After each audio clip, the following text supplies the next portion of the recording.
کیا کہنے اس مالک کے، کیا کہنے اس مولا کے جس کا دادا علی المرتضیٰ ہے اور وہ خود علی الرضا ہے۔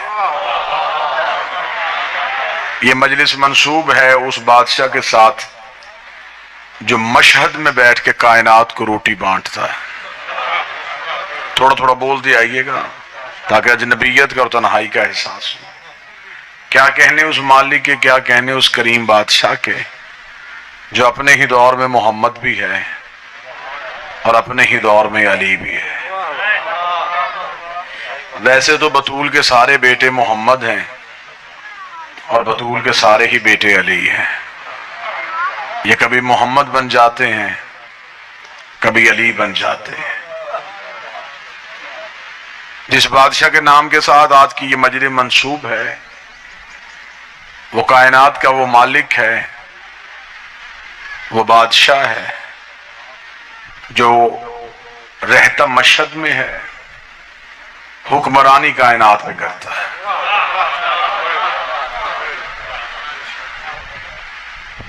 معصوم سے پوچھا گیا تھا کہ مولا آپ میں سے کچھ نام محمد ہیں اور کچھ علی ہیں، یہ وجہ کیا ہے؟ امام نے فرمایا ہمارے نام اس کی صفتوں کا اظہار ہے۔ وہ جب چاہتا ہے جس زمانے میں اپنی کوئی صفت ظاہر کرنا چاہے وہ ہم میں سے کسی ایک کو بھیج دیتا ہے۔ وہ چاہتا ہے کہ زمانے کو پتا چلے کہ میری حمد کیسی ہے، وہ محمد کر دیتا ہے۔ وہ چاہتا ہے کہ زمانے کو پتا چلے کہ میری عظمت کیسی ہے، وہ ہم میں سے کسی کو علی کر دیتا ہے۔ جب وہ چاہتا ہے اس کی مشیت میں آتا ہے کہ زمانے کے سامنے میرا حسن کھل کے آئے تو وہ ہم میں سے ایک کو حسن کر دیتا ہے۔ جب اس کے جی میں آ جاتا ہے زمانہ اس کی کریمی کو دیکھا جی بسم اللہ، وہ اس میں سے پھر ایک حسین کر دیتا ہے۔ جب وہ عبادت کے طریقے سکھانا چاہتا ہے پھر وہ سجاد کر دیتا ہے۔ جب وہ حلم منوانا چاہتا ہے پھر وہ باقر کر دیتا ہے۔ جب صداقت دکھانا چاہتا ہے پھر وہ صادق کر دیتا ہے۔ جب وہ اپنی عطا دکھانا چاہتا ہے پھر ایک اعظم بھیج دیتا ہے۔ جب اپنی رضا زمانے میں اتارنا چاہتا ہے پھر ایک رضا بھیج دیتا ہے۔ جب نقابت کا مالک دکھانا چاہتا ہے پھر نقی بھیجتا ہے۔ جب تقابت کا مالک دکھانا بھیجتا ہے پھر تقی بھیجتا ہے۔ جب حیبت دکھانی چاہے پھر عسکری بھیجتا ہے۔ امام فرماتے وہ بھی پردے میں چھپا ہوا ہے اور ہم میں بھی ایک پردے میں چھپا ہوا ہے، اس لیے وہ بھی قائم ہے، یہ بھی قائم ہے۔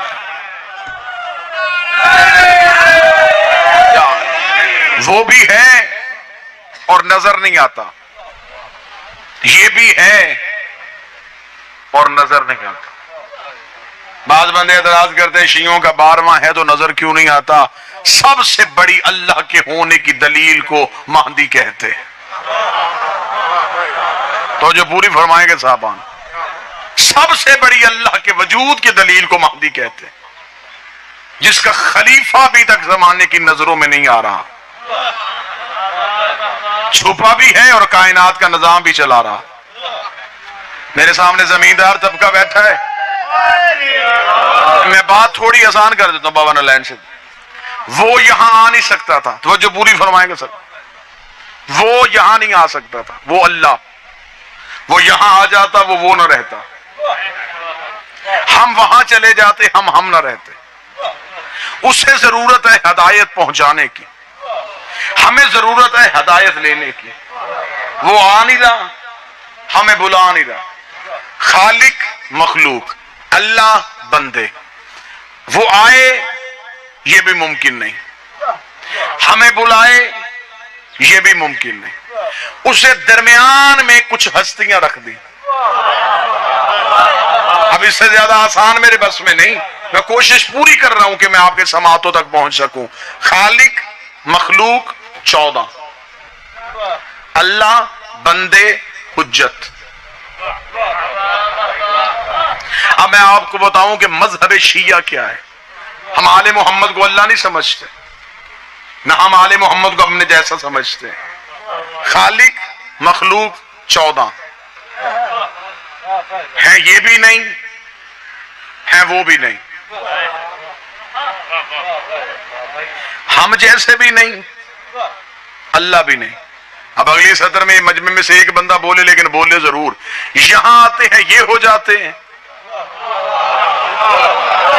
بسم اللہ سر، وہاں جاتے ہیں وہ ہو جاتے ہیں، یہ بھی نہیں ہے وہ بھی نہیں، مگر اتنا ہی فرق ہے جو یہاں سے دیکھتا ہے اسے اپنے جیسے لگتے ہیں،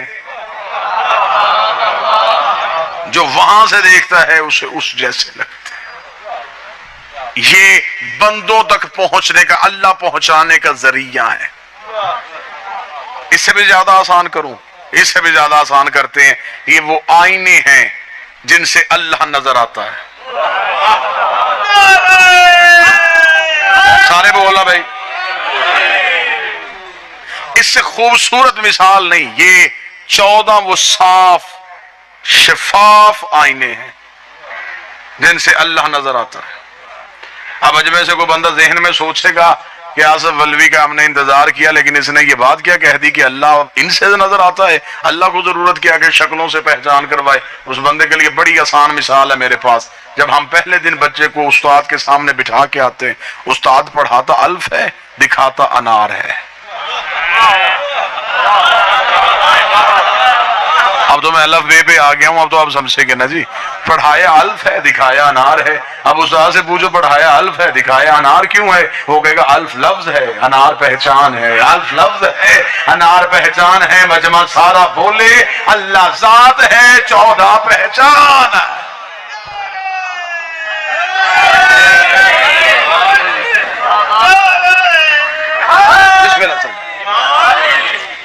اللہ ذات ہے، 14 پہچان۔ جس بادشاہ کا آج تذکرہ ہے یہ بادشاہ بھی اس کی توحید کی پہچان ہے۔ نام نامی اس مالک علی ہے، کہلواتا یہ رضا ہے۔ یہ وہ بادشاہ ہے جس نے دشمن کے دربار میں بیٹھ کے مذہب اہل بیت پہنچایا۔ میں بچوں کو تاریخی حقائق سے روشناس کرواؤں، ولی عہدی قبول کی ہے امام نے، مامون رشید کی۔ ہارون کے بیٹے مامون نے جب امام کو مدینے سے بلایا، اور اس کے پیچھے کیا حکمت تھی اس کے لیے ایک پوری مجلس چاہیے، ایک سطر میں سمیٹ دیتا ہوں۔ ہارون کے 2 بیٹے تھے، ایک کا نام امین تھا، ایک کا نام مامون تھا۔ امین کی ماں ایک عجم کی کنیز تھی، مامون کی ماں کا تعلق عرب سے تھا۔ ہارون نے اپنی زندگی میں اپنے دونوں بیٹوں کو اپنی جگیر تقسیم کر دی، اپنی سلطنت تقسیم کر دی۔ عرب کا مالک مامون کو بنا دیا، عجم کا مالک امین کو بنا دیا۔ مامون نے امین کو قتل کر دیا۔ دونوں بھائیوں کی حکومت کے لیے لڑائی ہوئی، اور یہی فرق ہے خلافت اور امامت میں۔ حکومت میں اور امامت میں یہی فرق ہے۔ حاکم کے بیٹے لڑ سکتے ہیں، امام کے بیٹے نہیں لڑ۔ کسی امام کے جانے کے بعد اس امام کے 18 بھی بیٹے ہوں، انہوں نے آپس میں امامت کے لیے تلوار نہیں نکالی۔ انہیں پتا ہے کہ امام ووٹوں سے نہیں بنتا ہے، امام اللہ کی مرضی سے بنتا ہے۔ جسے اللہ امام بنا کے بھیجے وہ ہم میں سے امام ہے۔ غازی میں ساری صفتیں امام والی تھیں۔ بعض شیعہ ناقدین یہ اعتراض کرتے ہیں کہ سرکار حضرت عباس سید نہیں، حضرت عباس معصوم نہیں، علی کا یہ بیٹا بھی معصوم ہے۔ اس کے لیے میں 2-3 یہیں پہ دلیلیں دے دیتا ہوں حضرت عباس کی عصمت پہ۔ حضرت عباس کی عصمت کی سب سے بڑی دلیل ہے، معصوم کو غسل ہمیشہ معصوم دیتا ہے۔ جناب حسن علیہ السلام کے غسل میں جناب عباس شریک ہے۔ یہ اللہ کا بنایا ہوا قانون ہے کہ معصوم کو غیر معصوم غسل ہی نہیں دے سکتا، اس لیے کہ معصوم کے جسم میں کچھ ایسے راز ہوتے ہیں جسے سوائے معصوم کے کوئی نہیں دے۔ جناب عباس معصوم تھے تو جناب سجاد کے ہونے کے باوجود امام حسن علیہ السلام کے غسل میں شریک تھے۔ دوسری دلیل سرکار حضرت عباس کے معصوم ہونے کی دوسری دلیل یہ ہے، معصوم کا لباس سوائے معصوم کے کسی کو پورا ہی نہیں آتا۔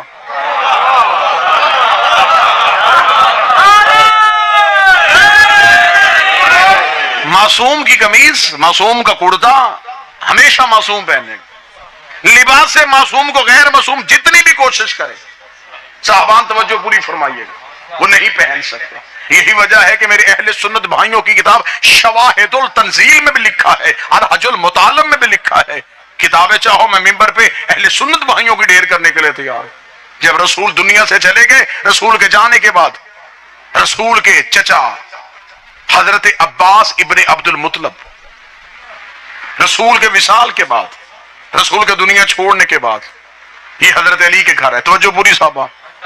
رسول کے چچا نے آ کے حضرت علی سے کہا ہے علی تیرے گھر میں نبی کے کچھ تبرکات پڑے ہیں، جو چیزیں رسول استعمال کرتے تھے وہ آپ کے گھر ہیں. مولا امیر المومنین نے فرمایا ہاں چچا وہ میرے گھر ہے. جناب عباس ابن مطلب نے کہا کہ کیونکہ میں گھر کا بڑا ہوں، خاندان کا بزرگ میں ہوں، اس خاندان میں مجھ سے بڑا بزرگ کوئی نہیں، لہٰذا میں چاہتا ہوں یہ چیزیں مجھے دے دی جائیں.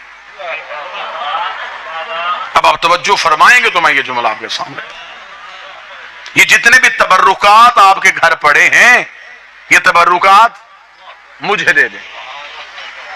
مولا علی مسکرائے اور مسکرا کے فرمایا چچا عباس بیٹھیے. جناب عباس ابن عبد المطلب بیٹھے، مولا علی کمرے کے اندر گئے، تبرکات والا صندوق لائے، لا کے رکھا. جہاں پہ جناب عباس ابن عبد المطلب بیٹھے تھے مولا علی نے ان کے امامہ اتارا، رسول کا امامہ ان کے سر پہ رکھا، رسول کی عبا ان کے کاندھے پہ ڈالی، رسول کی چادر ان کے دوش پہ دی، رسول کی نالین ان کے سامنے رکھی، رسول کا عصا ان کے ہاتھ میں دیا. دے کے مولا علی کی آواز ہے چچا عباس اٹھیے. اٹھ کے کھڑے ہوں. کتابیں کہتی ہیں کہ حضرت عباس نے ضعیفی میں جوانی کا زور لگایا لیکن اپنی جگہ سے ایک انچ بھی نہ ہل سکے. دیکھتے علی کیا رکھ دیا تو نے میرے اوپر، یہ وزن مجھ سے اٹھایا کیوں نہیں جا رہا؟ اتنا کہنا سنی کتابوں میں لکھا ہے. علی کی آواز حسن، بچپن کا حسن باہر آیا. علی نے وہی امامہ حسن کے سر پہ رکھا، وہی ابا حسن کو پہنائی. فرمایا حسن ذرا چچا عباس کو چل کے دکھا. حسن نے چلنا شروع کیا. آواز آئی حسین ذرا باہر آ. بچپن کا حسین آیا. علی نے وہی امامہ حسین کے سر پہ رکھا، وہی ابا حسین کو پہنائی. حسین نے چلنا شروع کیا. علی نے وہی امامہ اپنے سر پہ رکھا، وہی ابا اپنے کاندھے پہ رکھی. جب علی نے چلنا شروع کیا جناب عباس ابن عبد المطلب اپنی جگہ سے اٹھے. علی کی آواز ہے چچا عباس کے سامان تو لیتے جائیے. پر میں پریشان میں اس بات پہ نہیں ہوں، یہ وزن میں نے نہیں اٹھایا، تیرے بیٹوں نے کیسے اٹھا لیا. پریشان تو میں اس بات پہ ہوں جیسے ابا تجھے پوری آئی ویسے ہی تیرے حسن کو پوری آئی، ویسے ہی تیرے حسین کو پوری آئی. پر میں چچا عباس یاد رکھنا یہ نبوت کا بوجھ ہے، امامت کے علاوہ کوئی اٹھا ہی نہیں سکتا.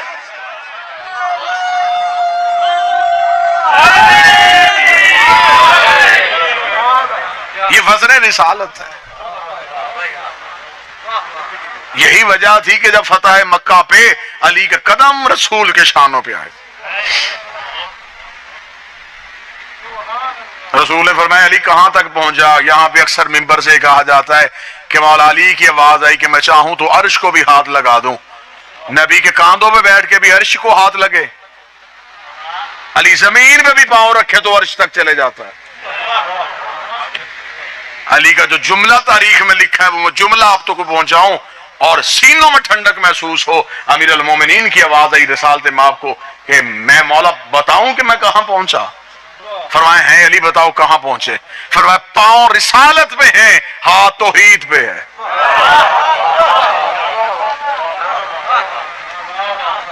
چلے میں کلمہ مکمل کر دیتا ہوں. فتح مکہ پہ رسول کلمے کی تصویر دکھا رہے تھے. اوپر لا الہ الا اللہ تھا، نیچے محمد رسول اللہ تھا، درمیان میں علی ولی اللہ تھا. اللہ اور محمد کے درمیانی وسیلے کو علی کہتے. جناب عباس کے سید ہونے کی اور معصوم ہونے کی دلیل، اگلی توجہ آپ میری طرف رکھیں گے سامنے. اگلی دلیل جناب عباس کی یہ ہے کہ علی نے صفین میں اپنا کرتا عباس کو پہنایا.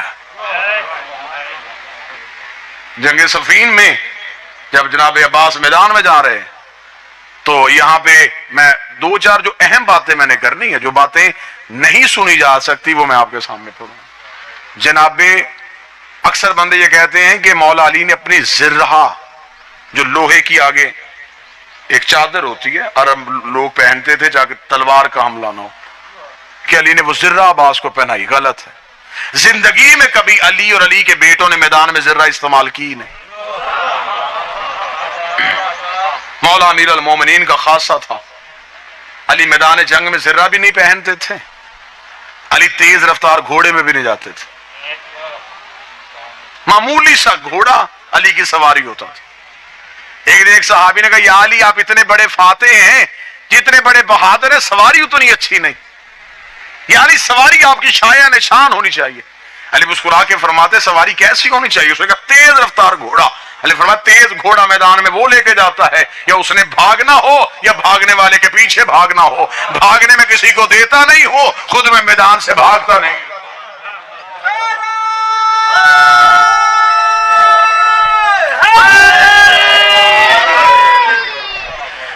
لہٰذا یہ بھی محمد یہ بھی علی, جس بادشاہ کا تذکرہ ہے وہ بادشاہ علی ابن موسیٰ الرضا ہے. توجہ میری طرف کیجیے, بات ذہن میں. مامون امین دو بھائی, مامون عرب سے, امین عجم سے. جب بھائی نے بھائی کو قتل کر دیا تو اب مامون یہ چاہتا تھا کہ عرب دنیا میں میری محبت لوگوں کی پیدا ہو. اس نے فوراً مدینے سے جناب امام رضا کو بلوایا کہ میں امام کو اپنا ولی عہد بناؤں گا, تاکہ لوگ کہیں گے کہ مامون نے باپ کی طرح آل محمد پہ ظلم نہیں کیا, اس نے تو اولاد رسول کو ان کا حق دے دیا. جب اس نے مدینے سے امام کو بلوایا کہ لمبی کہانی ہے, امام کا رستہ نیشا پور سے آنا, تھوڑے دن پہلے بابا جنالین بھائی وہاں سے ساری زیارات کر کے واپس پلٹے ہیں, مالک آپ سب کو بھی وہاں لے کے جائے. جب امام نیشا پور کے رستے سے واپس آئے, وہ تمام واقعات کو چھوڑتے ہوئے جب امام پہنچے مامون کے دربار میں, امام نے کہا کیا کرنا چاہتا ہے تو مجھے؟ اس نے کہا میں آپ کو ولی عہدی دینا چاہتا ہوں, خلافت دینا چاہتا ہوں. امام مسکرا اور امام کا طریق ساز جملہ سنیے گا, جو نوجوان بیٹھیں گے طریق ساز جملہ سنیے گا. امام نے مسکرا کے فرمایا کہ مامون تو مجھے بتا, جو خلافت تم مجھے دے رہا ہے یہ خلافت کیا تجھے اللہ نے دی ہے؟ اگر تجھے اللہ نے دی ہے تو پھر اللہ کی دی ہوئی چیز تو اللہ کی مرضی کے بغیر مجھے کیوں دے رہا ہے؟ اور اگر یہ خلافت تجھے اللہ نے نہیں دی اور تو خود دے رہا ہے تو پھر میں وہ چیز لوں ہی کیوں جو اللہ نے دی ہی نہیں ہے؟ اس نے کہا نہیں مولا, میں چاہتا ہوں کہ آپ دربار میں بیٹھیں, لوگوں کو مذہب مچائیں. امام نے فرمایا پھر ہماری شرط ہے, حکومت کے معاملات میں ہم نہیں بولیں گے, مذہب کے معاملات میں تم نہیں بولو گے. میں کوشش کر رہا ہوں کہ میں گفتگو کا مرکز امام رضا رکھوں, میں بچوں تک ہسٹری پہنچاؤں اس بادشاہ کی.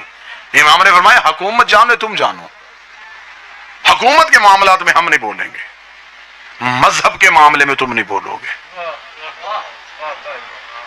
ہم لوگوں کو بتائیں گے اصل شریعت کسے کہتے ہیں.